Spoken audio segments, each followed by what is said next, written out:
Right at it. Right at it. Oh, he's done it again. Just as he did at the John Deere for his first win.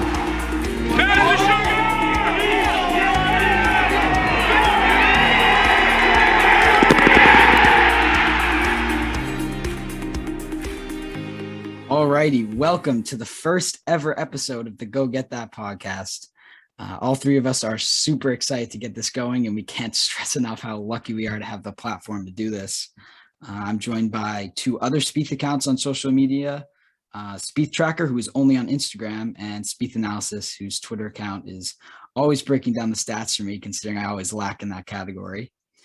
For those of you who don't know, my name is Bob. That's how I've been referred to in a lot of my comment sections, and it's become basically a trend at this point. I've been running the Spieth Legion account since the beginning of 2020 and enjoy it a lot. Before we get started, I'll let the other two introduce themselves, and then we'll get right into the Ryder Cup discussion. So, alrighty, I'll go ahead. I'm Jordan. I run the Spieth.tracker Instagram account, only on Instagram. As Bob said, I'm really happy to be here. I think the three of us are all very blessed to have the platforms that we do, to be able to communicate with all you people. And yeah, I'll turn it over to Dan and he can introduce himself. What's up, guys? I'm Dan. I run the Essay account on Twitter. I'm kind of a golf nerd in that way. I like breaking down stats, strokes gained stuff. I'm really excited to be here. Partly because my following isn't as big as these guys, but got lucky enough to be invited on the pod. So I'm excited, but I've got some takes today, so I'm ready to break it all down. Well, then I don't see any reason in waiting. So the first big discussion, obviously, is the captain's picks. Steve Stricker went with Jordan Spieth, Xander Schauffele, Tony Finau, Harris English, Scotty Scheffler, and Daniel Berger. My personal opinion, that is a disaster. I think that it almost could not have been worse. Tony Finau, obviously, I was not high on him making the team, but he won. He played his way on. Completely okay with that. Spieth, Xander, Harris English, obviously locks. The other two were completely botched. I don't want to say I'm surprised, because the USA does this literally every Ryder Cup. But I think I see the Scotty Scheffler match play, like it backing him up, because he finished second in the match play. But again, I don't think he's got that. It's not just the match play. I feel like a lot of it has to go with the drive, which we'll get into later, about how pretty much half of the team doesn't even care, which is a problem, and why Europe doesn't really lose. But yeah, I know Dan has some different opinions, but I would have gone with Kevin Kisner. I know Riggs from Barstool made that pretty mainstream. I'm not sure if it really was ever a possibility in Stricker's mind. I'm sure it was after the Wyndham, but he had a horrendous playoff. So I didn't expect him to be picked, but if I was the captain, I would have definitely picked him. And I'm actually probably more shocked that Patrick Reed got left off. I think that is just healthy or not. I think that they was so far away that he would have been healthy by then. And he was playing good. He didn't play that bad at East Lake. He had a really rough first round, but after that, I think he had a few rounds under par, which is never a bad score at East Lake. And I think that, I mean, he's Captain America. I'm not a big Reed fan in non-team events, but I know Dan has some different opinions, so I'll let him. Yeah, I want to start with Kisner first, Jordan. I don't know how you feel about Kisner, but Bob, I want to ask you why you want Kevin Kisner on the Ryder Cup team. I think the whole mentality that he will do anything to go get a point is what really appeals to me, especially when you have people like Brooks Koepka, who can easily play better than him on any given week, and will most of the time, because he's simply a better golfer.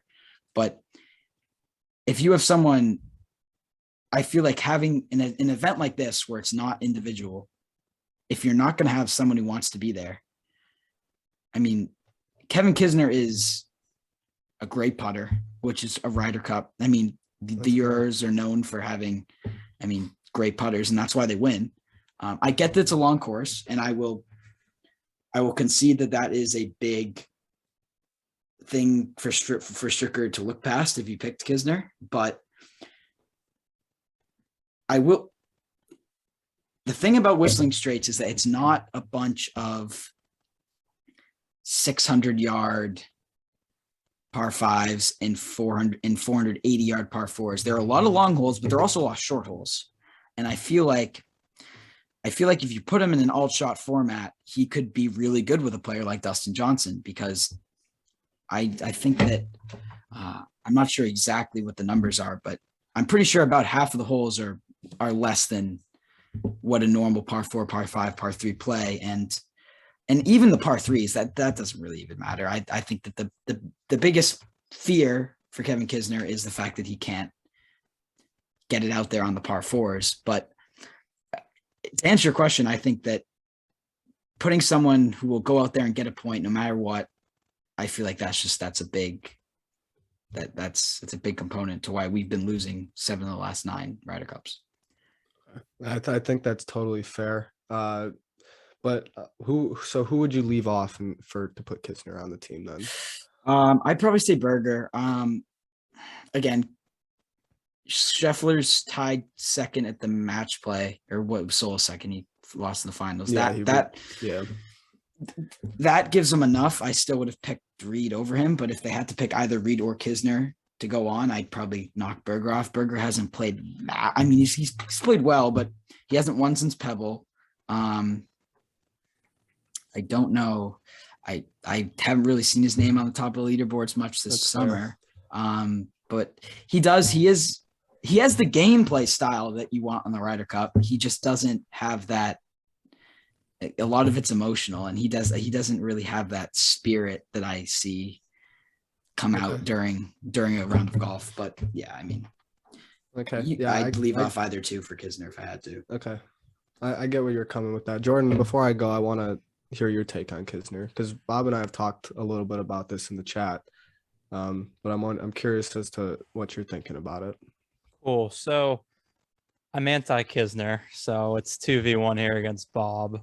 But I'll give Bob this, where he brought up the alternate shot format. I did see something on Twitter. I forgot who it was from. You can play certain holes at Whistling Straits where you can have one guy tee off on one, the other guy hit the approach shot. So I saw the example of Morikawa with Finau, how Morikawa can have long irons into the par threes because he's such a good long par three player. And you can have Tony hit the drives on the long par fours. So you could do the same thing with Kisner on those holes, but still I'm anti-Kisner.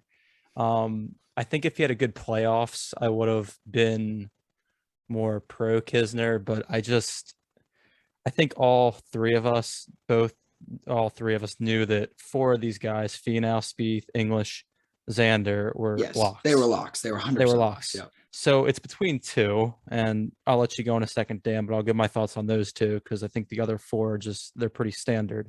Yeah. Scotty, I was a fan of. I like the pick of Scotty. He plays really good. Yeah, he plays good in the big tournaments, which is, I think, a need.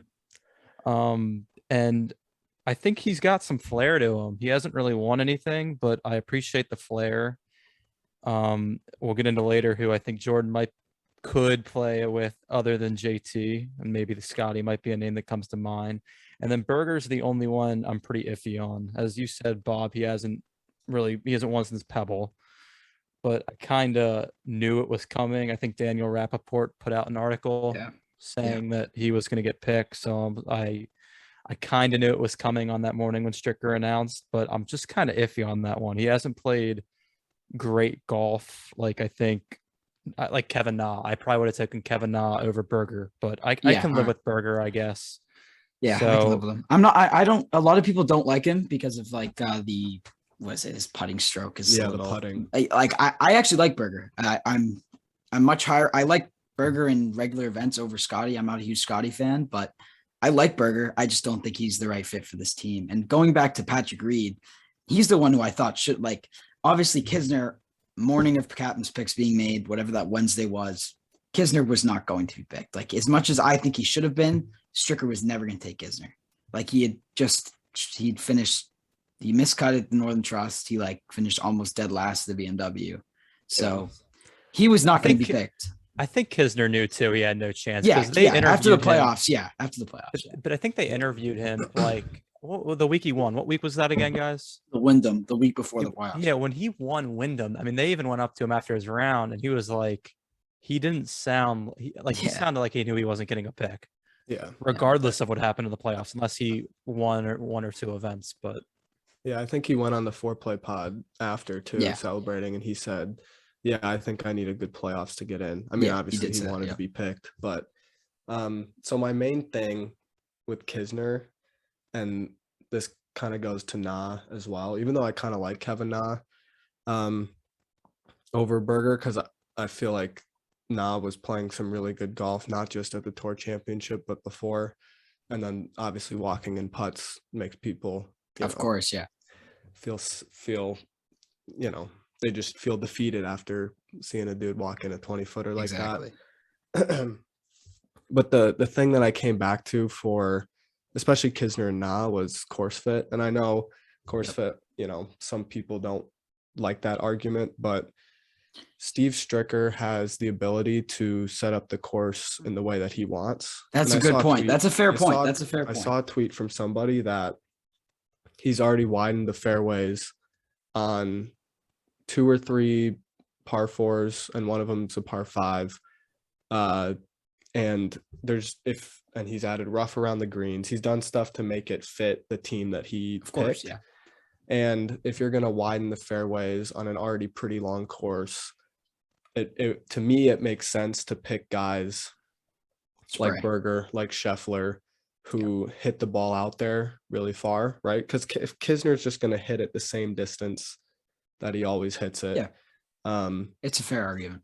And if he can make putts for sure, but if those putts are for par to tie the hole, that's kind of different than having a bunch of birdie putts. Like, I feel like Berger and Scheffler will ultimately over the 3 days and however many matches they play would have more birdie putts, more putts to win holes than Kisner. And Kisner and Na both, I know this was 6 years ago now, but they both missed the cut at Whistling Straits at the 2015 PGA. Yeah. So big event, same course, obviously little tweaks, differences in format, but they don't have a good history of playing well at this course. I'd actually say that's probably my least favorite argument is the 2015 PGA, because I mean, it's 6 years ago. It was a while ago, but it's still, it's still evidence to say that they haven't. Yeah. No, it's fair. It's fair. Played well here. Again, it's not like Kevin Kisner is it's not like Kevin Kisner is a very different player style wise from 15. No, yeah, but I mean, anyone can have a bad week on a course that they love. I mean, Jordan almost missed the cut 2 years ago at the Masters. So fair. That's totally my. It's fair. It's not like it's a tournament every year. If it was a tournament every year, it's a different story. But it was 1 week 6 years ago. I'll let it. True. I don't think. Additionally, if we're Kisner and Na, this would be their first Ryder Cup, I believe. Kisner played in the President's Cup. I'm not sure if Na did. Yep. But Ryder Cup is different than President's Cup. I think there's a different atmosphere. And if you're gonna bring on rookies in general, I feel like you got to bring on the guys that are going to be part of the U.S. team in the future, like Scotty Scheffler, like Daniel Berger, who, to be fair, could be fringe guys in the future, but more so than Kisner and Kevin Na. All that being said, I think if this was in Europe, that's a good argument. Strongly consider taking Kevin Kisner, Kevin Na, and Patrick Reed would be on my team if this was in Europe. I was going to bring that up because yes, I think that if this is in Europe, this is a very different, because another thing with most European courses, I mean, I don't remember really was the Golf National long. Yeah. I don't really remember. Just a lot of hazards. But most of those courses over there are designed to test you like off the tee. Not Very necessarily narrow. like, Very narrow. yeah, not lengthwise, basically. That the United States is known because you don't get much rollout here. But another thing I also want to say about the 2015 PGA is that was also 400 yards longer than this is playing. I mean, there are a lot of holes that are very different.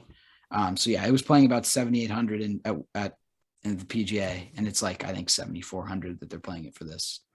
Okay.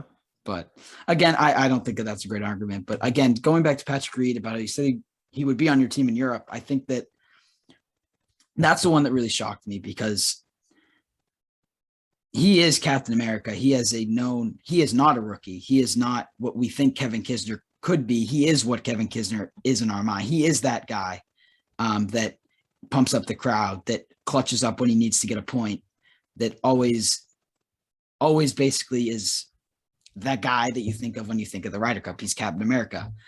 Right. I do not see how you leave him off the team regardless, especially since he came up and had okay form and at Eastlake, not even 100%, when that was still a month before the Ryder Cup. I don't see how you leave him off the team. I know Stricker said Stricker said that he lost sleep over it, I think is the exact quote, but That's funny. It could be a locker room thing. I don't know. Yeah, I think it is a locker room. It could be a locker room thing, but again, I also think that this team is a disaster locker room wise. So already, and we'll get into that later, but I think that in terms of the captain's picks, Kisner obviously think he should have been on the team, but he was never going to be on the team after that. Stricker was never going to pick him. Reed, I think, had a legitimate shot, and I was fully surprised when he did not get the call. And so, yeah, that's my opinion on the United States. I think on Reed, every captain says they listen to their vice captains. Yeah, I think if Stricker listened to his vice captains, maybe the captains told him leave Reed off the team. He's a locker room headache. We already know we're going to have locker room headaches with Bryson, Brooks, maybe DJ, which we'll of course get into later if that's still a thing. But maybe taking one headache out of the three that you already got was something they mentioned. Yeah, I also think with Reed, I don't know who to pair him with, right? Chemistry wise, I think I would have loved to see Reed and Jordan again. I think that they've would have been cool. I've heard from people that like that is so overblown. Like there's really nothing there anymore. Sure. There was something there, but it's not there anymore. I think that they're fine. And I think that again, Jordan Spieth, Patrick Reed are not like Brooks and Bryson. They can get along for a week to go win the cup. And I think that, again, that's something that's admirable. I think that there's no one on this team that cares more than Jordan Spieth and Justin Thomas. And that is a pairing that I think we'll see. I don't think we'll see it all 4 days, but, or all 4 rounds, but yeah. Hold on. I want to just go into this briefly because not only did the United States make 6 captain's picks, the Europeans picked 3. They went with Sergio Garcia, Shane Lowry, and Ian Poulter. And I think they completely hit the jackpot with that one. I think that there were big shocker with those 3. Yeah, I think there were 4 people. There were 4 people in the consideration. And Rose was obviously the one that got left out. And I know that Dan did say that there is less. The reason why Europe always hits the jackpot with picking the right guys is because they don't have anyone else to pick. And I think that that's fair, but Justin Rose had some pretty good form coming into those picks. And Ian Poulter did not really. I can't remember the last time Ian Poulter was on top of the leaderboard. So this is what Justin Rose, who has a 6th and a 10th in his last 2 starts, came in 4th at the 2015 Ryder Cup. And even though, again, I don't really love that argument, but again, it shows that he can play on the course. Form in big events. He had 2 top 10s in majors this year. And he has an excellent pedigree in the Ryder Cup. So I think that once again, picking Ian Poulter over Justin Rose was the right pick. And I think that is the pick that the United States would not have made if it was their choice. And that's what I'm getting at with the fact that I think that the United States keeps making the same mistake over and over again. So I don't know how you feel about that, Dan. We'll find out soon if it was the wrong mistake or not. But I mean, we all knew Poulter was going to get picked. I mean, 100%. He's alive. He's still breathing on planet Earth. He was getting picked. Yeah, 100%. He's too dominant, but I don't know. Come Whistling Straits, if he'll be as good as he usually is. We'll have to see. Well, I also think Whistling Straits is a very linksy style course. So I think that if It you is, see, but it's also long. it's long, but I mean, again, there's the argument that Ian Poulter's played on a million Ryder Cup teams, and he's played on long and short courses, and he's succeeded in all of them. And I mean, again, I just think that in the Ryder Cup distance isn't that important when you're only playing 1v1. But yeah, that's very fair. The thing Time will with tell. Poulter though is that he's like so much of a Ryder Cup stalwart that you're not going to leave him off the team for Justin Rose, who showed form for a couple weeks before the selection.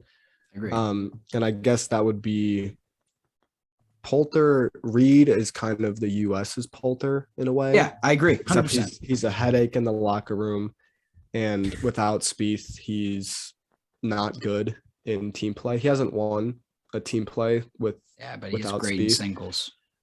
But yes, well, that's the one thing, is that he will get you a singles point.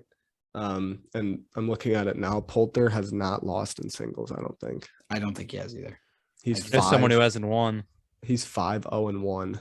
That's insane. That is insane. So you had to put Poulter on the team, but I think the comparisons with the Reed, while there are some to be made, I just think the headache in the locker room thing is. No, I agree. I think that's very especially valid, since we already have. I genuinely think that Steve Stricker would have left Brooks and Bryson off the team if he could have. Oh yeah, I genuinely believe that, for sure. Especially since they don't care, first of all, but they're just their headache. Because Brooks just creates 15 problems with himself, and there are very little people that can stand Bryson, being Spieth, being one of the only ones. But so yeah, I think. All right, so we can move into the pairings. I know that I was going over this morning in my head, like what's going to happen, and I realized that this is completely like up in the air. Like we have no clue really for most of them, and so especially knowing like which round and who. I mean, we could legitimately be completely wrong. There are some people that we know it's going to happen, and we can go over that. We know that Spieth and JT will play. I don't know how much, but they will play. Cantley and Xander will be a team. They've been playing team events together since they've been on tour. And we did hear that it was leaked that Morikawa and Finau will be playing together in the foursomes. Not sure if they'll play both, but they should be playing at least one. But I'll let you guys go first. I have mine listed out here, but if you guys want to have your pairings that you guys have. Yeah, I'll start with the four balls. I think so. For those of you that don't know, four ball is everybody plays their own ball. Basically, you're just trying to make a lot of birdies because you take the best score of the team. So if Spieth makes a classic double and JT makes a birdie, it doesn't really matter. Yeah. So for four balls, I have JT and Spieth, Xander and Cantlay. And then it gets kind of interesting because exactly, that's what I'm saying. You have to play Bryson in four ball because you have to play Bryson in foursome. Yeah. And I have him with English right now. I know that's a pretty common. I have him with Berger. Who do you have? Because Berger's another one of those guys who makes a lot of birdies. He's like a Spieth. Very true. I don't know who you have, Jordan, with Bryson, but in that first four ball, I have him with Berger. But I think English is also another one. And I have English with DJ in the four ball. And I think you could flip flop those any really which way. So yeah, Spieth, JT, Bryson, Berger, Cantley, Xander, DJ, English is my first four ball day one or whatever. But that's one of my four ball. That's one of my 8 right there. And so I don't know, Jordan, who do you have Bryson with in the four? I like English. I think English is a good fit, honestly. All right. Yeah, that's fair. He's played with 100%. Bryson. He seems to not hate Bryson, and I think. Well, the thing with Bryson though, we've talked about this a little bit, is like Spieth Bryson four ball would be electric. It would be, and I will go into that. Ton of birdies. I will go into that. I do have. So let's just go to the second four ball then. I do have Bryson and Spieth playing in the second four ball. I think that is a team that will succeed. I don't think there's a chance that doesn't succeed. And I think you have JT, who's another good four ball player. Maybe put him with someone else. I have him with BK because I don't think those two hate each other. And I think if you put them together, that's another 4-ball beast that you're putting out there to get another point. So I think splitting them up for one of the 4 balls is good because you have 2 of the best 4-ball players there, playing 2 different matches with 2 suitable partners to get 2 points. So yeah, so I think you don't split JT and Spieth though if they go unless they lose badly. I think that's For fair. sure. Friday. I think that's fair. I think I genuinely don't think that. I mean, I saw it in the Solheim Cup. You see it in the Ryder Cup. I mean, you very rarely see 2 people play all 4 together. Yeah. So it's hard to believe that will happen. But if it does happen and they don't win both of their matches on the first day, I think that you do see Bryson and Spieth come out first off day 2. And I think that I don't even know. So foursomes is first. The first day is foursomes first again. The second day. I'd assume so. Yeah, it's usually like that. All right. So yeah. All right. So then, yeah, I don't have Bryson playing in any of the foursomes, but so yeah, for my second 4-ball, I have Too Bryson focused on his driving. Yeah, I have Bryson, Spieth, JT, BK, DJ and English again, and then Berger and Finau. I don't really know. That just kind of stuck out to me. I feel like Berger and Finau could be pretty solid, and I think that you got to bench.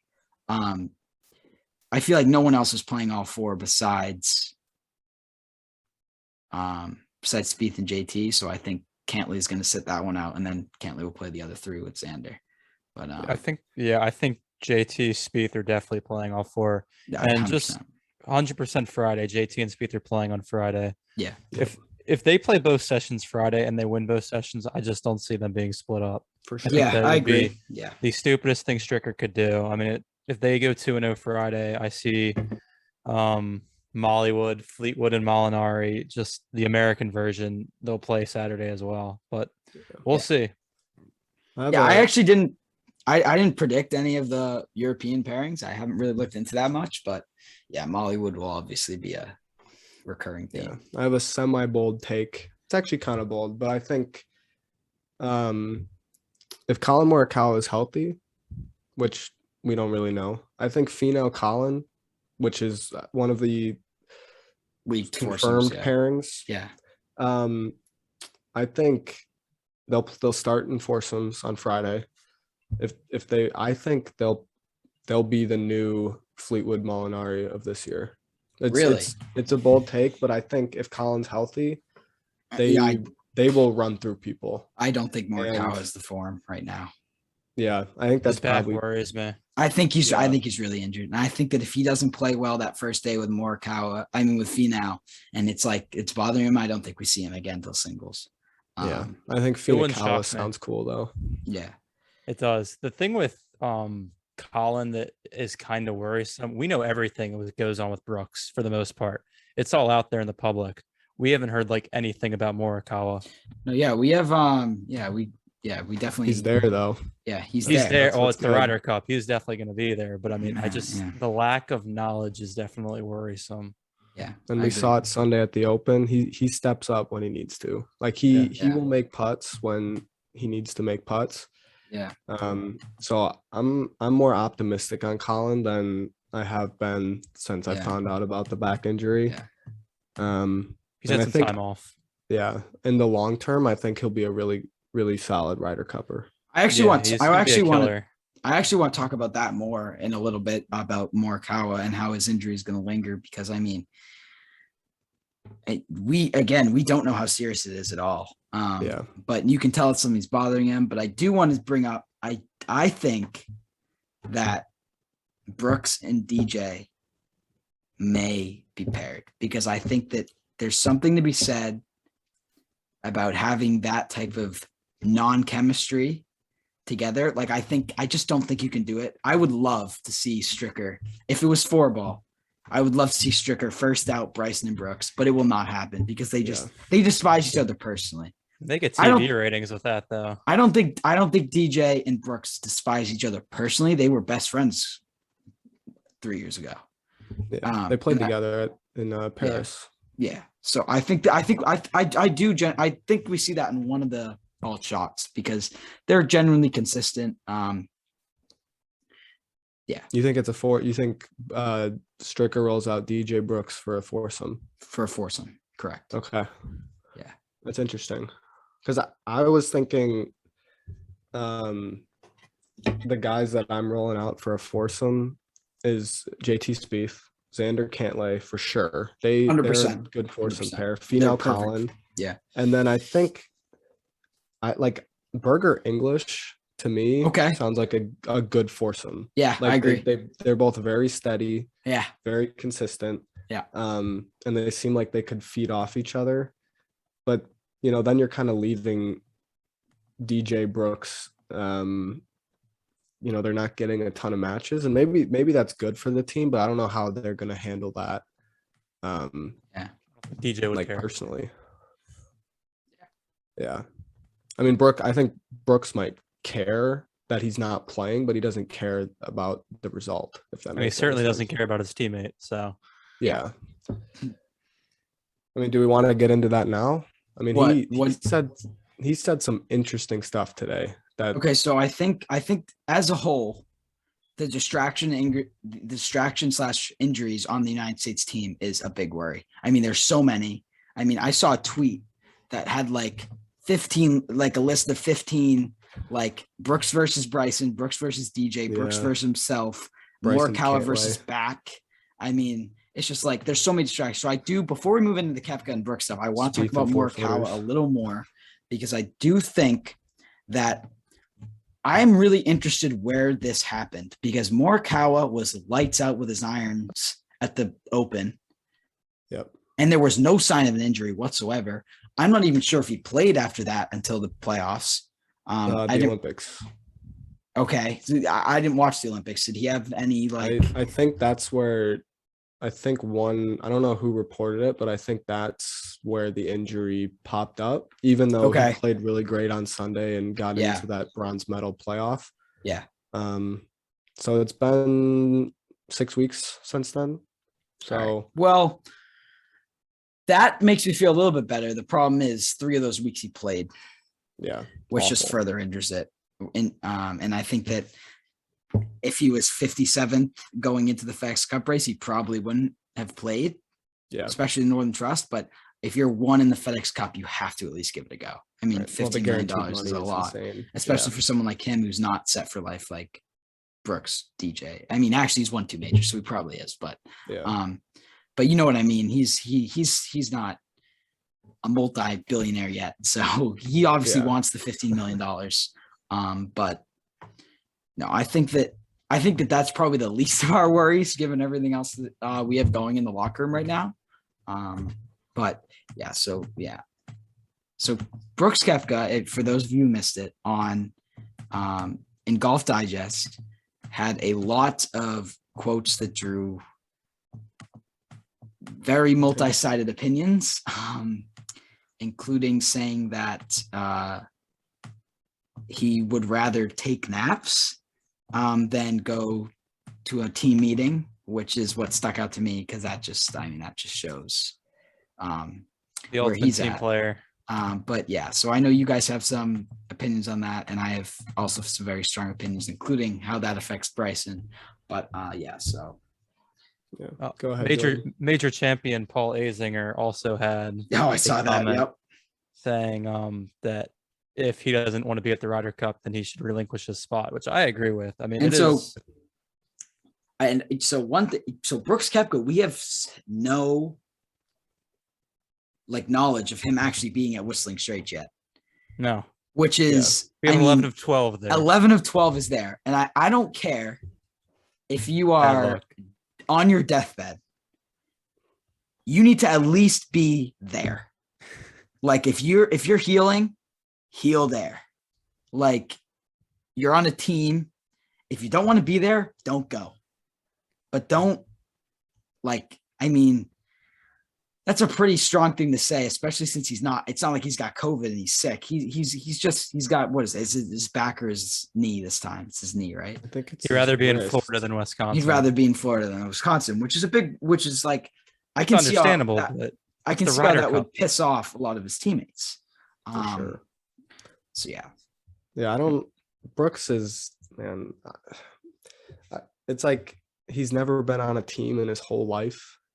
Like when he was 8 or 10, like he doesn't understand That's how 100% teams work. Yeah. And if like the Ryder Cup, we were talking about this before we started recording, like Tiger and Phil being the big egos that they were made the Ryder Cup not like Ryder Cup success. Yeah. Not that big of a deal.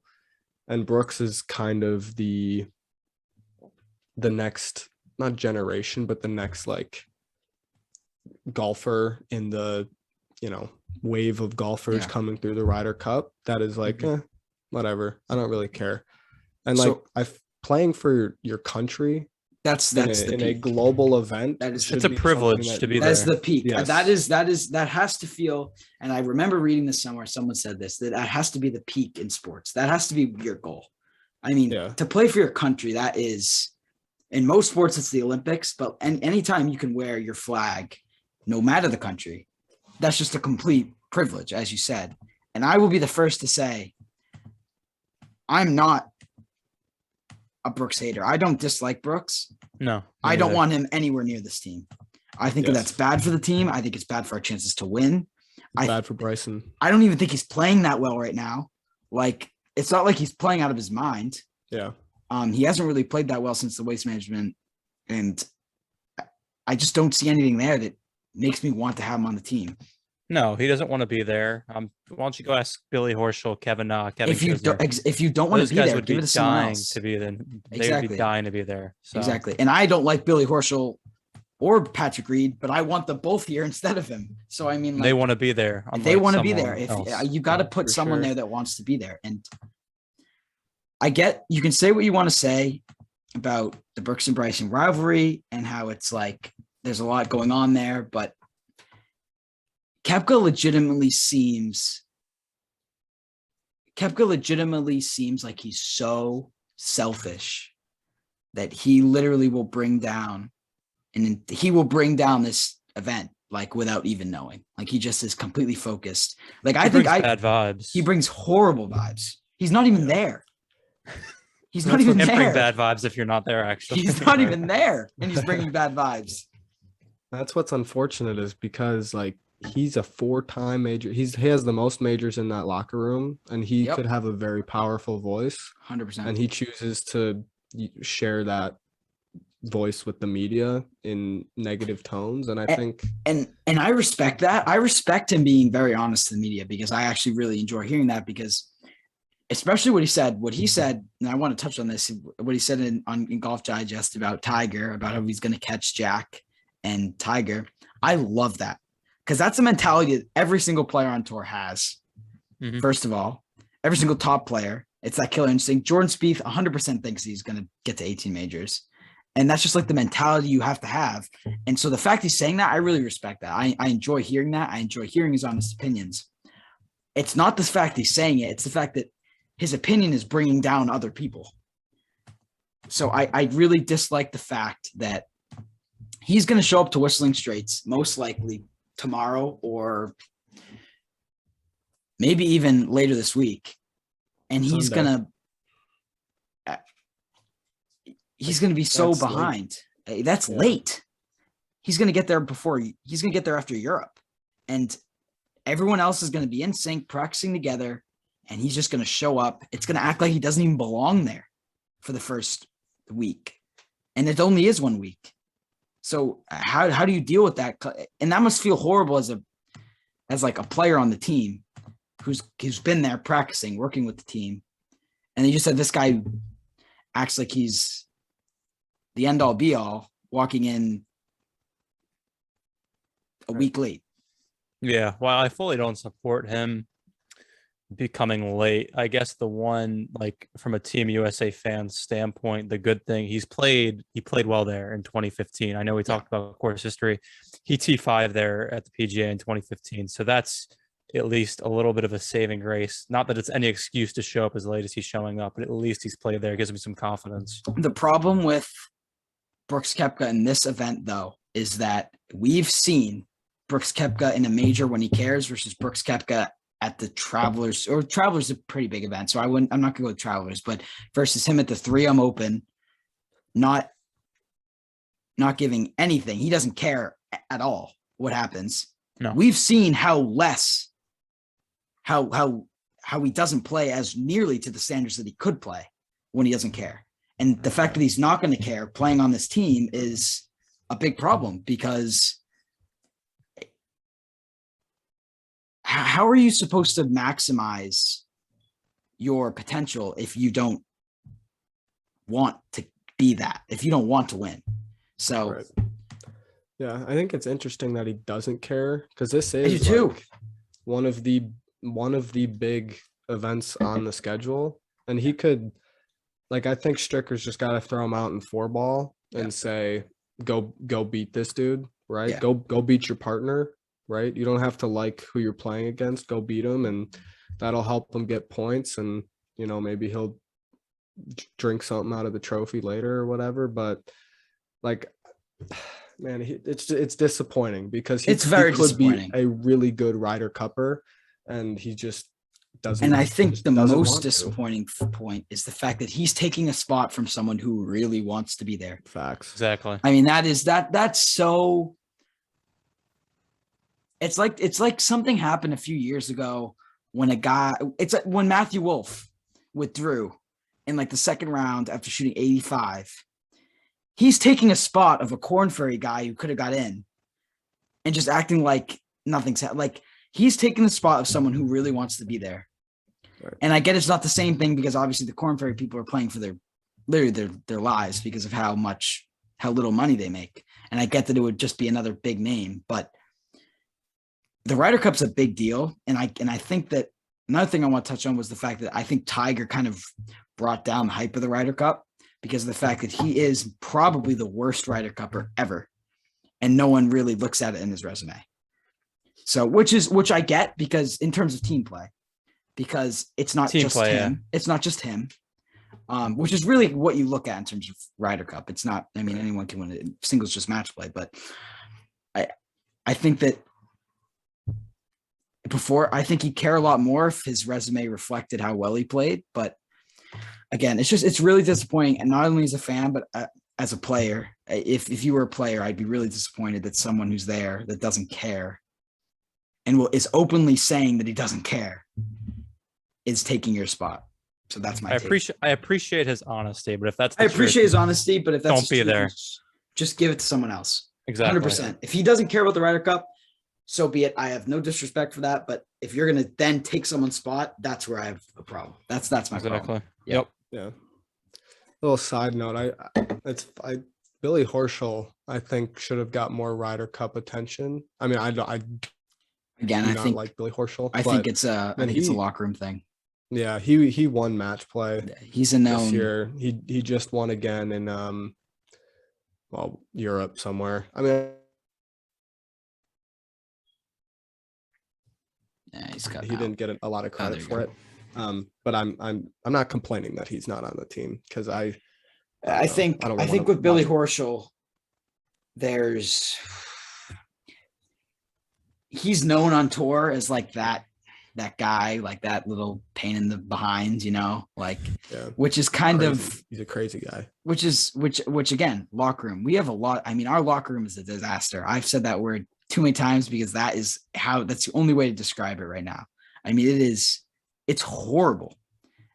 We have Brooke. I mean, Koepka is not even the biggest. He's probably the biggest issue, but there are so many other issues that are right there with it. I mean, you go into Bryson.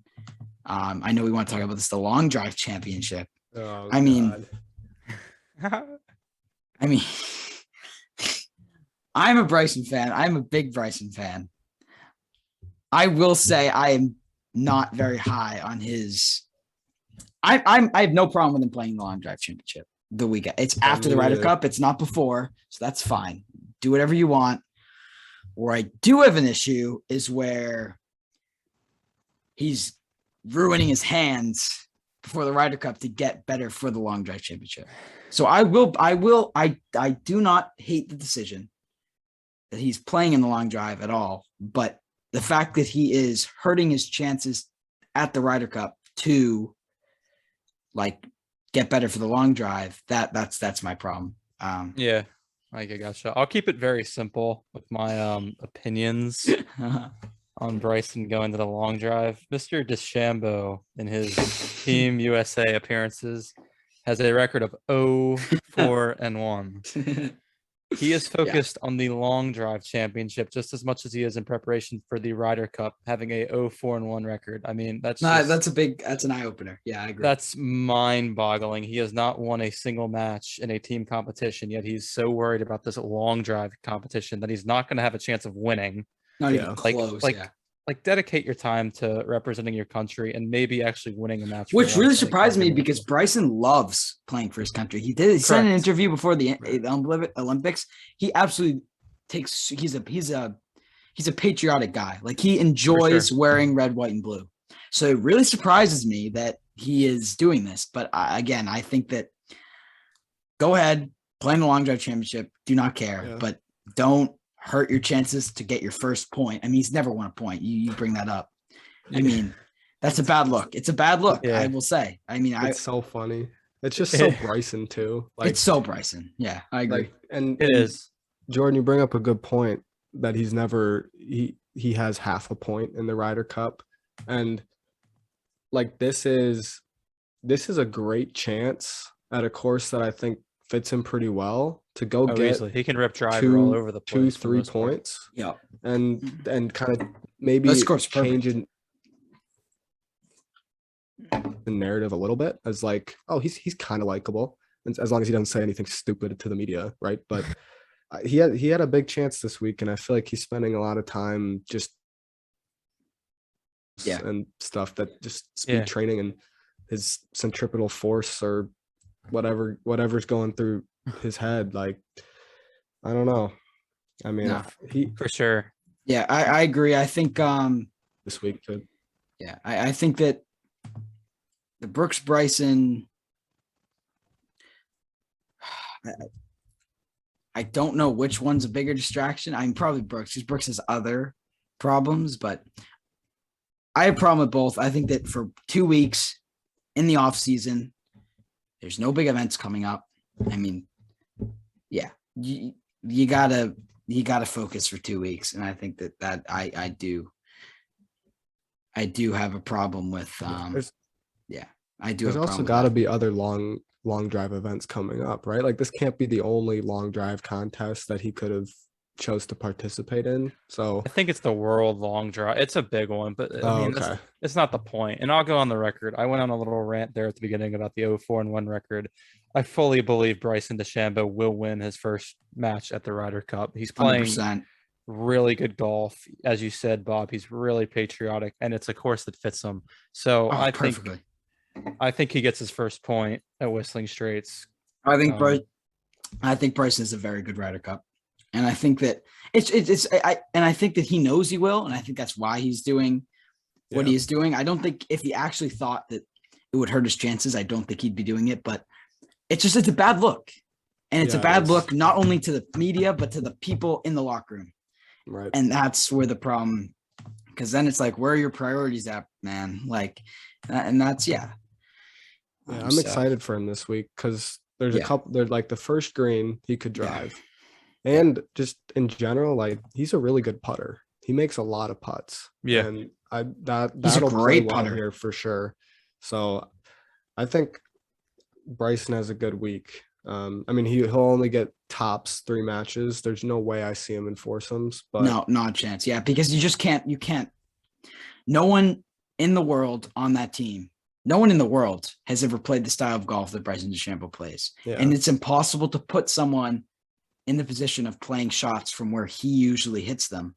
Right. It's just, you can't do it. It's just, Unless Stricker tells whoever, if Bryson plays foursomes, you're playing with Bryson in foursomes. So practice here from Whistling Straits. But I mean, I still don't see him in foursomes. I don't see him in foursomes. I don't see a need. You have 3 great foursome teams already. If Morikawa's you've playing. Got some good foursome squads. In theory, though, Bryson in foursome could be really good. Like if he in theory, if you put him with the right person, he could be great. But I just don't think a lot of wedges. There's better options. What do you mean? Yeah, there's But, better yeah, options. I agree. more I would consistency rather for go sure. with the consistency and the foursomes format. But I do like, I mean, players like Spieth, Bryson, Berger, those type of players are the people you need to maximize in four ball, because those are the ones that those are the ones that make a lot of birdies and make a lot of bogeys. But birdies are all that really matter, because it's very rare that two pros make bogey on the same hole. Right. So yeah, For sure. yeah. I don't know if there's anything else you want to touch on with like the distractions. I think just as a whole, I would say that the state of this team right now is just very worrying. I mean, I can't think of a team. I mean, I thought the 2019 President's Cup team was hateable. Or this is even worse. I mean, this is, I mean, especially someone who doesn't like JT or Scotty Scheffler. I mean, Jordan Spieth is basically the only guy I like besides Bryson, and most people hate Bryson. So Yeah, it's just, it's not a very likable team. I think we'll get into our predictions later, but I honestly think as much beef as there is, I think they'll find a way through it, and we'll talk about that towards the end.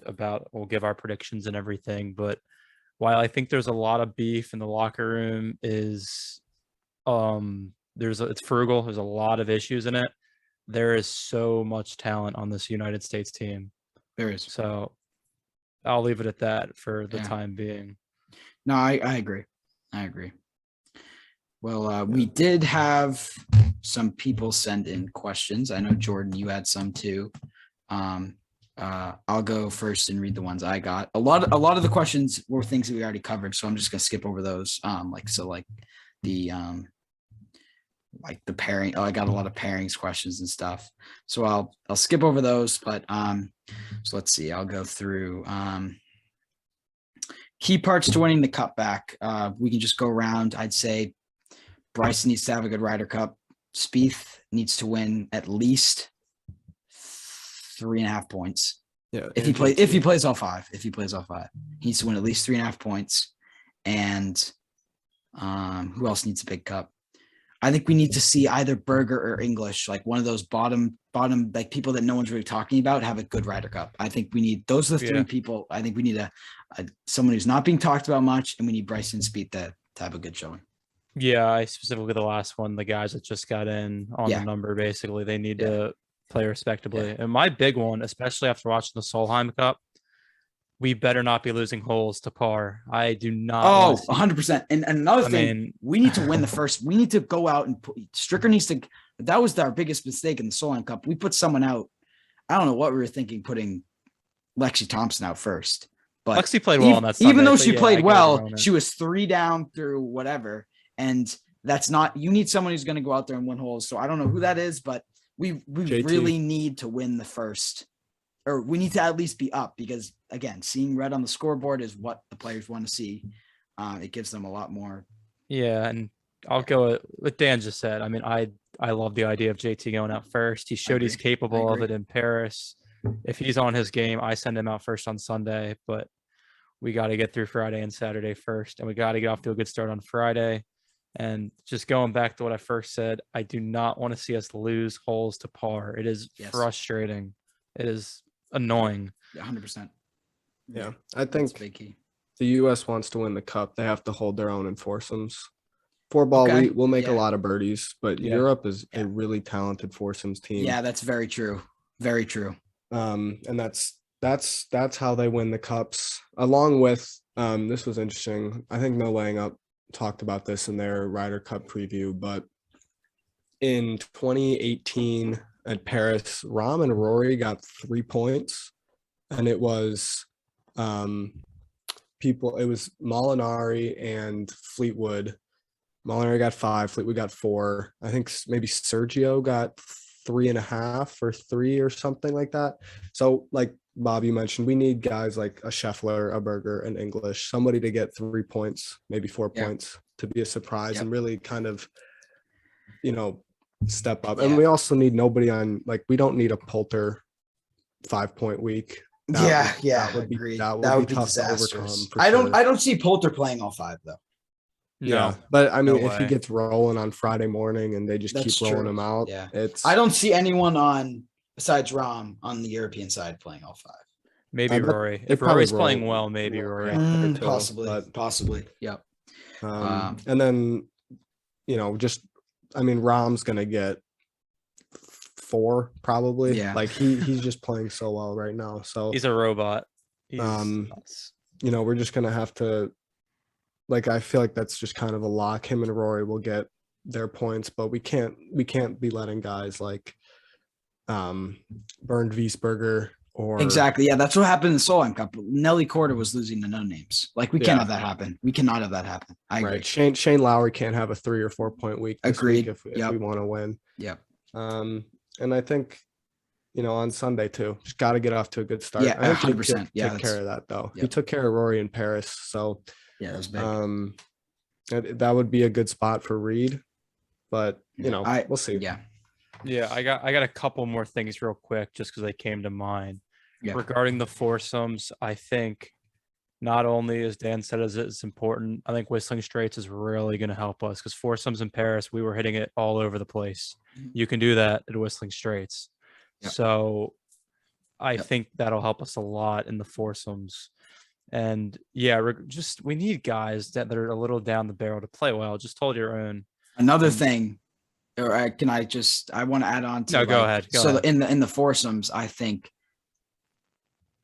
the biggest thing, and this is as a Spieth fan watching him for the past summer, Jordan Spieth has to play the par 3s well. If he's missing greens on the par 3s, those are auto bogeys. You cannot miss the greens on the par 3s and expect most of them you're going to be 20 feet below the green in a bunker, in a small bunker, and that's just not something that JT usually plays out of because JT hits right perfect irons. So yeah, he flushes it every time. He's got to play the par 3s well because he's not making par from if he misses the green on the par 3s. Yeah, and they're tough par 3s too. Yeah, for tough sure. par 3s for sure. And we gotta clean up inside of 5 feet. I mean, agreed. Yeah, Spieth, I'm talking specifically us. Yes. Definitely not listening, but yeah. I mean, it's been bad the last month. Yeah, there've been a ton of stints. I will say though, I do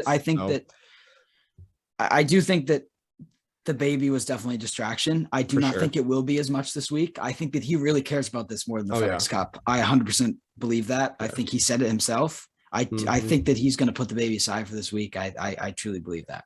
I think he's locked in. He actually, like, all players say they elevate their games for majors and stuff like this. Brooks does for majors. Spieth does it for the majors and this as well. Even when 100%. He's not even when in he's great not form, he comes in playing well. Yep. For sure. And Jordan, as much some other stuff, as much as the tour throws it in our face about the FedEx Cup playoffs, Jordan Spieth season ended after the Open. That was just the last hurrah. I mean, you can 100%. I know he was top 5. What was he, second in the FedEx Cup going in? But it's about the majors for these. I personally couldn't give a crap. I mean, they're not even fun tournaments to watch. No.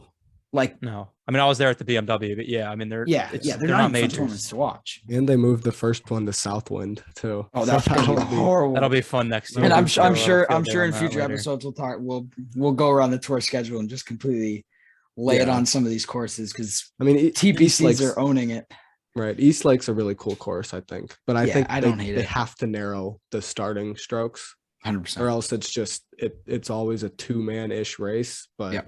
Sometimes just the point system as a whole, the quadruple points is just it's over. Yeah, that's kind of ridiculous. Yeah, for sure. Yeah, another day we'll get to that. Yeah. So another one was will Jordan Spieth win his first singles match? I think 100%. I think that bothers him so much. I think that literally keeps him up at night more than almost anything. I think that he thinks about that more than the 2016 Masters, 100%. Because 2016 Masters, like. That's just something. It just happened. I mean, that must not winning a single. What is he? 0-5 or 0-6 in President's Cup and Ryder Cups. 4, I think. I think he's 0-3 in Ryder Cups and 0-3 in President's Cups, I believe. Yeah, it's not good. And I mean, no offense to Thorbjorn or Olesen, but Jordan got destroyed on that Sunday in Paris, and I mean. again, no offense to him, but it's kind of embarrassing. Jordan is Spieth is a embarrassing. world-class player. Thorbjorn Olsen is not. So Yeah. it's tough. One thing that I heard that maybe gives him a little bit of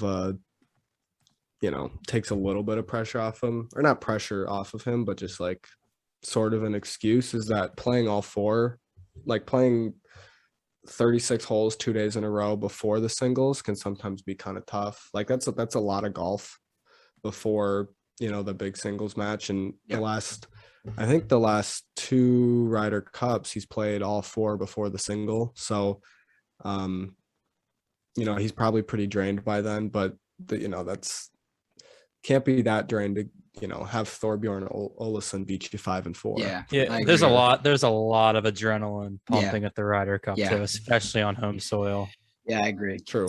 All right, so good matchups for Jordan to play against on Team Europe. I mean, I think it's a pointless question just because of the fact that we have no clue. It's just something he's going to get anyone but someone. Rahm. And I think, I think anyone but Rahm. I think if you put Jordan Spieth against Rahm, I legitimately think that he is 100%. I mean, he will need his best stuff to beat Rahm. He will need his best stuff to beat Rahm. I think anyone else he can win with his B game, but because he grinds it out. But grinding is not really good enough for Rahm most of the time because Rahm will be on. So that's As much as we avoid Rahm. As much as we just bash. Sorry, Dan. Go ahead. Okay, I was just gonna say I'm just glad Kokrak's not European because that would be pretty bad for him. Oh my gosh, yeah. And on the pairings, real quick, as much as I hate BK, I would love to see Rahm versus Brooks on Sunday. They're both killers. I mean, I think that'd be awesome. I agree. Yeah. I bet we get a JT Rory rematch. Because Rory will want to make up for that. Rory will want to go out first. Yep. And then I love throwing Brooks at Rahm because if he loses, like you kind of expected him to lose in a way. And I mean, I don't really see Brooks Koepka beating a no-name in the Ryder Cup anyways, because I don't think he's going to really give as much effort if he's playing like Bernd Weisberger or whatever it is. Yeah. If he's playing Rahm, I think there will be a little more effort there. Sure. But Casey would be cool. Yeah, talking about Brooks, someone asked if Brooks does get replaced, which I don't think is going to happen. I think that would have been said by now. But if he does, who do you think replaces him? It depends whether Stricker was telling the truth about Reed keeping me up at night. If he wasn't, and he was just saying that because he hated the locker room side of him, then it won't be Reed. I think Reed's Twitter comments and likes. Yeah, that was bad. I think that did him in. We won't get into a lot of detail about that, but my pick, if Brooks does get replaced, would be Horschel, especially after. I agree. Yeah, that's what I would have said. Yeah. Yeah, Burns would be cool. I think Horschel would be cool. I'd be fine with I want Nah. I think. I want Nah. I want Kisner, but that won't happen. I kind of think it'll be Reed, which he's good for a point on Sunday, so that's good. But I just don't want those complications in the locker room with Brooks. Well, I guess Brooks wouldn't be there. Yeah. So a different complication in the locker room. Yep. But I just don't see Reed getting the call after those likes on Twitter. Yeah, I agree. That did him in. Yeah. That would be something. That would be something. So what's my favorite hole at straights? I love the par 5, the 5th or 6th, the snake hole. I think it's brilliantly designed. Not because of just visually, but because of the way you have to play it. You have to. It's a pretty simple hole if you play it the way it's designed, but if you try and take on the green, you're going dead over water. And it's just a cool, and like there's that element of how much do you want to cut off the corner. It's just it's a great hole. I don't know if you guys you might have the same holes, but yeah, I haven't done a lot of Whistling Straits research, but if number 1 is drivable, I'm all for it. I agree. I want to see Bryson get people jacked up, get the driver out, go for it, Bryson.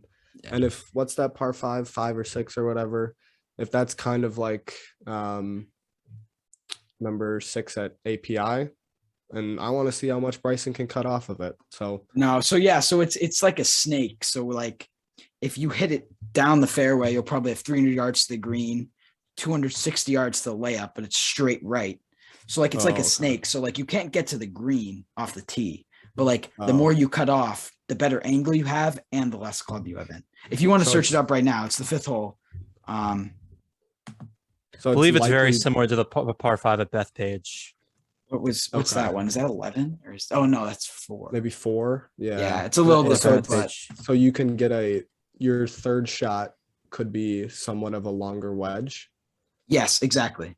Yeah. Okay, that's cool. Because Yeah. very few par 5s have that where Yeah. because if you hit 2 good shots, you'll either have like a pitch or chip, or if you have to Yeah. punch out, you'll still have like Yeah. a sand wedge or a lob wedge in. But having pitching Yeah. wedges and stuff in is pretty cool.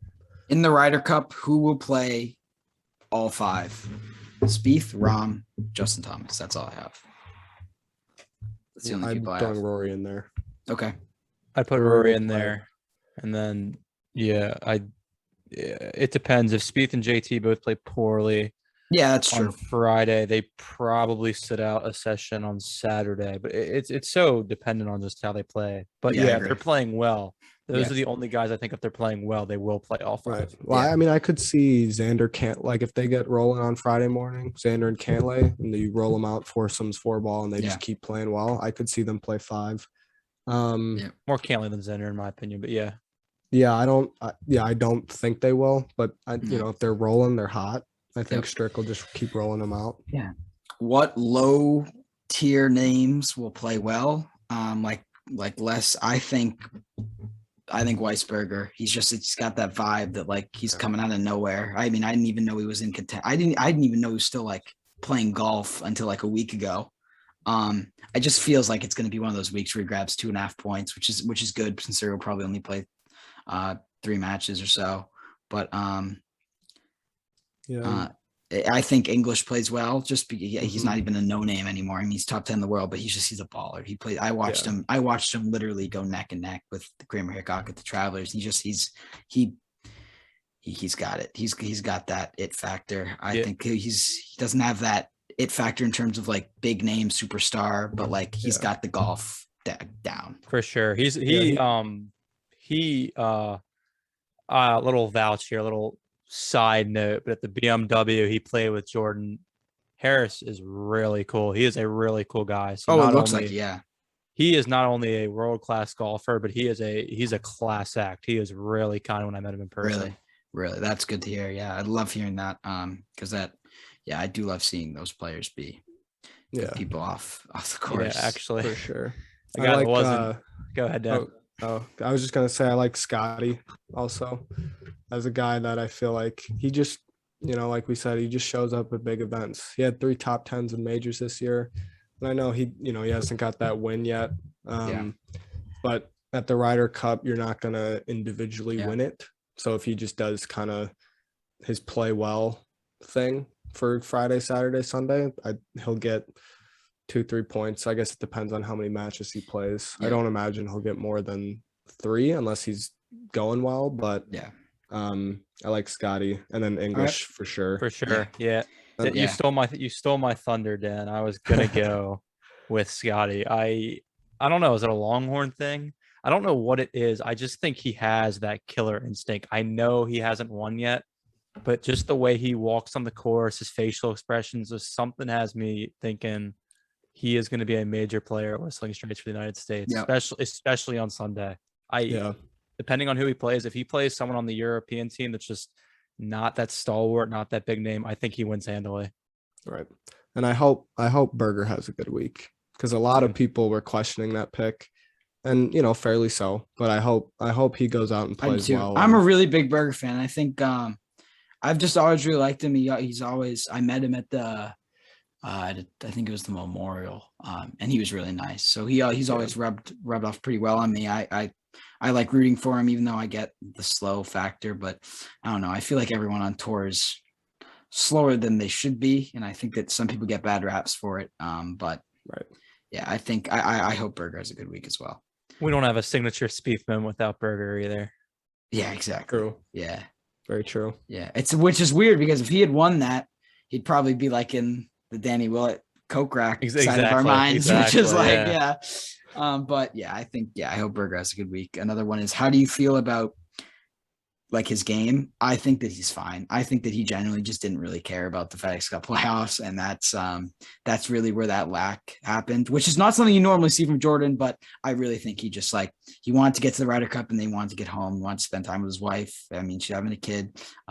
If it was a normal year, I don't think you have that excuse, because I obviously hate that. I hate not caring in just regular events. But I think golf is not the first thing on his mind right now. I think he'll put it aside for this week, but I don't think the FedEx Cup playoffs were important enough for that. So it's not that difficult to see that the majors are just so more important 100% than the playoffs. I mean, if you go to an event for our audience that has never been to an event, Cam is there literally for the small events. He's there till Wednesday and he's out of there. For the majors, he's there every single day if Jordan needs him. That's just not the same in the playoffs.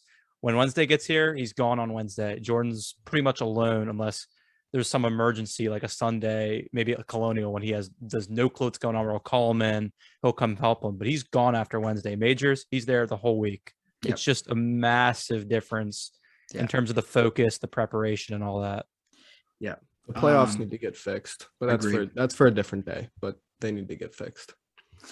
Someone said, is BK's comments going to make players not going to want to play with him? I think we kind of touched on this. I think that 100% definitely plays a factor. I mean, why would you want to play with someone who's not giving their 100%? Right. But yeah, I think that I don't think we'll see BK in foursomes unless he plays with DJ. But we'll see. Just because it's tough playing. I mean, if it's his own ball, it's one thing, but playing with someone else who's not giving their full effort, it's tough. Is Steve Stricker angry at Bryson for doing everything he's doing? I don't know. I think Bryson DeChambeau is making a bigger deal of this than he should, which is, again, it's still his fault. It's a bad look. But again, I don't think he's actually really hurting his chances. I think he knows that he's perfect for this course. I think he knows he can still play to the same level. Still don't agree with what he's saying, but I think that Stricker would rather not, but I don't think it bothers him as much as people may think. I don't know what you guys. Yeah, I don't think angry is the correct word. Maybe a little agitated, but no, I don't think he's angry at Bryson. Yeah. I think he'd much rather have Bryson on the team than Brooks. For sure. Yeah, Bryson's also been Brooks really is good recently. Brooks is creating Bryson issues cares. everywhere. Bryson cares, exactly. That's what I'm saying. Bryson wants to win this. He loves winning for his country. So, why did Strick not pick Na or Horschel? I mean, we touched on that too. I mean, Horschel. I mean, it was tough to make a case for Horschel over Na, Kisner, Reed before he won at Wentworth. I think now you can make a case for him if Koepka doesn't play, but. Yeah, I think that's why. I don't think he was playing that well. I don't think he was playing well enough coming in. Yeah, and then Horschel, after he won at Wentworth, even said he wasn't one of the guys that got the call saying they weren't on the team. So he clearly was. He wasn't in the discussion. So yeah, if you could have one Euro player be on the United States team, who would you pick? I'll let you guys go first. Rahm. Yeah, Rahm's easy, but no Rahm or Rory. Who are you picking? I'm taking Poulter either way, or Garcia. I mean, if it's all time, you gotta take Garcia. I mean, he's the best ever. But I'd still want Poulter. I think that's the thing we're missing right now. Yeah, that's exactly what I was thinking. That's what we're missing. We're not missing talent like Rahm. I mean, obviously no one is Rahm, but we have players that can match that. I mean, so yeah, I agree. I think on to that point, on any given day, there's probably 5-6 guys here, depending on health, that they have their best stuff. They can match Rahm's best stuff, I think, in match play. Yep. On one day. Over 4 days, I think Rahm's best beats all of these, except maybe DJ. But yeah, right now Rahm's best in the world. 100%. It's not really close. It's not close at all. No. A few more for my side. Over under Spieth, 1.5 points. I'm gonna take the over. I think he has a good week. I do. Yeah. I don't think it will be I don't think it will be 5-0, but I don't think it will be. I think it will probably be around that 3.5. I think he'll get a few halves, maybe lose one, but I think it's very possible we don't see him lose a match. I think he'll have a few halves, but yeah, I mean, everyone's going to call us biased, of course, but Yeah, I really obviously, think, I mean, this is the last time he plays before he becomes a father. he wants, yeah, exactly. As far as we know, this could be the last time he plays before he becomes So I did hear that. So- Yeah, so he's not planning on playing any fall events, so that is something to keep an eye out. So we won't see him till Kapalua. So yeah, this is a big event for him, and there's no better place to do it than on the Ryder Cup stage. Yeah, So and he loves it. he's him in 4-ball. He'll get at least half a point in each of his 4-ball events, and I'm guessing he'll get half a point. And in one of the foursomes at least. So I'm taking the over on 1.5 as well. How do you think the lack of experience, 6 rookies versus 3, plays a role? I don't think that much. I think if you're gonna bring rookies on, Yeah. doing it in the United States is where to do it. Yeah, a lot agree. less pressure, a lot I less agree. kind of I negative agree. noise. I agree. So, Yeah. and a lot of these guys are rookies, but they're also like Xander's a rookie. Cantlay, is he a rookie? I think Probably. He is, but he played the Scotty, President's Cup. Berger, Okay. English, and Colin. So those dudes are Still pretty few majors, yeah. Yeah, I mean, Right, those guys are there's- rookies, but they're absolute studs. Right, So, there's The only seasons. real rookie I'd say is probably Scotty. Probably Scotty. Maybe Morikawa. Morikawa was throw never Colin in there, actually. too. Morikawa's only been on tour 2 years. Obviously, he's had a great career, but he is probably like one of those people that he's never really experienced anything like this before. yeah, he's been on the big stage though, more. But he's been on the big stage, yeah. And then the final one from I don't know how, there are probably a few that haven't overlapped, but will Tiger and Phil not being on the team benefit us or hurt us? This is one that I have a big opinion on. I think it's good. I think it's good. I They're think it's not good to here. have Phil in the team room because everyone loves him. But on the golf course, no. Yep, I think it benefits us personally. I mean, Phil is all over the place in yeah, 2018. I think- I have I no mean, interest in again, seeing that again. They had their chances. They've been on Ryder Cup teams for the last 20 years, and they've walked away with 2 wins. So they've had their chance. They didn't succeed. I think it's time to give the new guys. I mean, Tiger, again, one of the worst team players ever, record-wise. Phil had that great match with Sergio. That was probably his peak in the Ryder Cup, even though he didn't even win the match. That was but sick. That was sick. But yeah, I think it benefits us. I would not want to have Tiger on my team right now. I don't think I wouldn't want to have 2019 Tiger on my team either. I don't think he was playing good. I think he did. And again, it's Tiger Woods. He finds a way to win, but he wasn't playing good enough golf. I wouldn't have picked him for the Ryder Cup. For the President's Cup, but I mean, it's tough when you have, but again, it's 2 wins and no form elsewhere. And again, with Phil, he won the major, but he hasn't had a top 10 in 2 years other than that.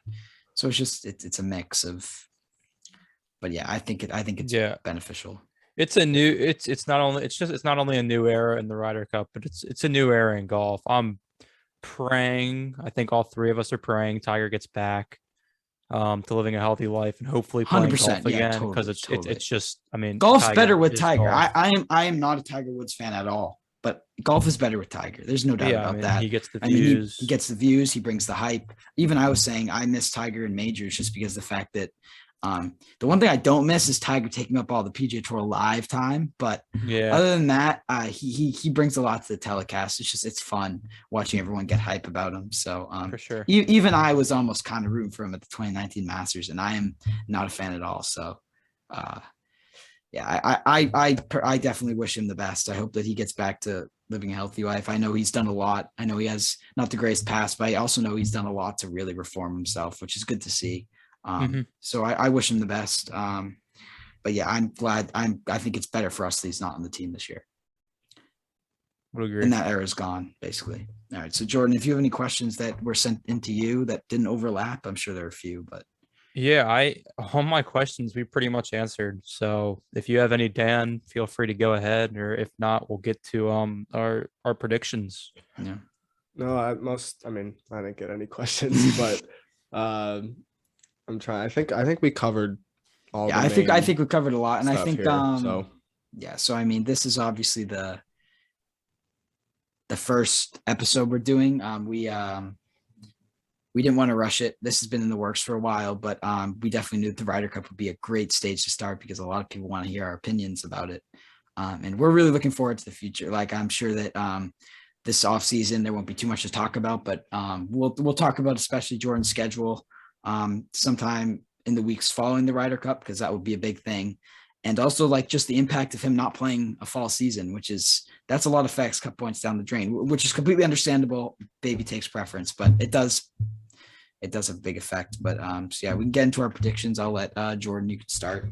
Yeah, just one more thing on the schedule. Him not playing in the fall makes it makes January through the summer next year just so much more of a question mark. Because if he doesn't play in the fall, I assume he will play more in the spring and summer than we're used to. So that can mean some new tournaments. Well, he doesn't have to play Mexico. Thankfully, but he does have the requirement again, though, that he has to play a new tournament like he does every year. That's awesome for us. That's awesome for Which us. is awesome for us, followers. Yeah. It's a new golf course for us to see, and it's a great rule. Predictions for what that'll be. I think. Does Valspar qualify or no? It's like a new. Has he played as it's like within the past 4 years? If he hasn't played it within the past 4 years, then he can play it. So I think that would count. But I from what I remember from the schedule, I don't think that fits at all. I think that would be like 6 straight weeks. But I think we will see him at API. Hopefully, we don't see him at Torrey. Other than that, it's all up in the air. But we can keep this. We can go over that another time. Maybe Detroit. Maybe, please not Detroit. That's my least favorite golf. I mean, it would fit. It would fit in the schedule, though. I think it would, but I wouldn't want to watch it. Yeah, no, that's totally fair. But would the Scottish count? Oh, it would. Oh, yeah, it would. There we go. That's what it's going to be. Jordan Spieth will be at the Scottish Open. Jordan Spieth, Scottish Open. Back-to-back weeks of 3 a.m. wake-ups. Cannot wait. How excited are we for that, guys? I personally love it. I wouldn't be able to do it if it was like every week, but like 2 weeks in a row, I'm down 100%. It's in the summertime in the United States. It's a lot of fun, yeah. Coffee golf is it's life. It's awesome. It's great. No, yeah. All right, so Jordan, if you want to predictions. Yeah, so I'm American. Everyone's going to call me biased, especially our European followers, but I have a big United States win. I don't have a point total, but I have some stats that I really found intriguing when I was doing some research. A big tool that all three of us use, I know, is Data Golf. So I was using a lot of their numbers. 2018, the Europeans had 4 players in the Data Golf World Top 10. This time they have 2. So that's, I think, a big player. The 2 this time around are McIlroy and Rahm. 2018, they had McIlroy, Rose, Molinari, and Fleetwood. Is Molinari playing in this? I don't even know. No, he's not even here. Yeah. So that's one of the stats I have. The Americans last time, at Whistling Straits in 2015, were much better than the Europeans were. I know you don't have to put a lot of weight into that. I fully understand it, but the highest Euro finisher in 2015 at Whistling Straits was Rory with a sole 17th. And then my big stat, which I think is the big difference this time around, is the average Data Golf rankings of the players. In 2018, the European average rank was 21 in the world. This time around, it's 30. 2018, the United States average rank was 15.9. The average rank around this time, 11.4. So I just think the United States has a better team. I mean, literally the stats say the United States have a better team in 2021 than they do 2018, and the Europeans have a worse team. And with that, I got a big US win. Yeah. I will also take the US. I think it'll be a lot closer though, because the US really is not good at foursomes. Yep. Right. They're just not. But I think this year we've got a better kind of foursome setup. Like I feel confident in some of these foursome teams to at least, half point here or there is good. And I think we'll take care of the 4 balls at home. Yeah, I agree with that. I think we win the 4 balls probably like 5.5, 3.5 or at worst. Yeah. I think we take care of our business. And then I think it'll be close going into Sunday. And then I think we get off to a good start and win it, midday Sunday or early afternoon Sunday. middle of the round on Sunday is. I am going to be that guy. I have 14-14. Of course you are. Europe retains. I just think I've learned my lesson. Europe finds a way to win every time. And I just don't see this team and this state, regardless of the talent, rising to the occasion when we need two people to go out as a team and win a point and get a point. That's not Justin Thomas, Jordan Spieth, Sanders Schauffele, and Patrick Cantlay. There's no chemistry anywhere else. And I think that's a big problem. And I think that's going to cost us. I think we lose the foursomes heavily. I think it will be like a bashing, like 6-2. And then I think Europe finds a way to, I have in the end. I think the United States talent will bring it to a tie, but I think that means Europe retains. So I'm going to go 14-14. I think with the way that the story goes, I don't think it's changing, especially with even though the talent's there. We've been talking about talent. It's the same thing, and especially since the Solheim Cup. I mean, the Solheim Cup has no relevance to the Ryder Cup whatsoever, but it's just you see. I mean, the United States has the best player in the world.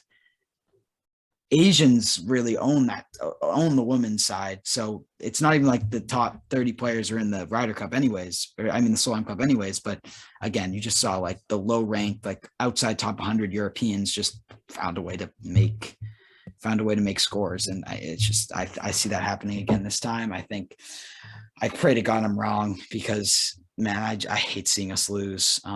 It's just so frustrating, especially Medina. I mean, that was ours. But I think 14-14. I don't think it's a blowout. I think that very good chance that we win 14.5, 12.5, or vice versa. But I'm going to go 14-14 or 14.5, 13.5. But I'm going to go 14-14. Europe retains.